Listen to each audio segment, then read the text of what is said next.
परमेश्वर की आवाज आपको आजाद करती है। परमेश्वर की आवाज आपके बंधनों को तोड़ती है।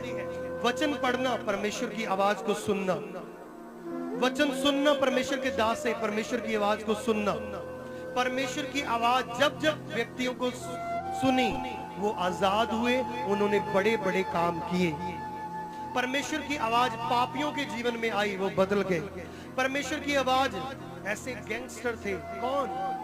शाऊल जैसे, जो परमेश्वर की कलीसिया को सताते थे।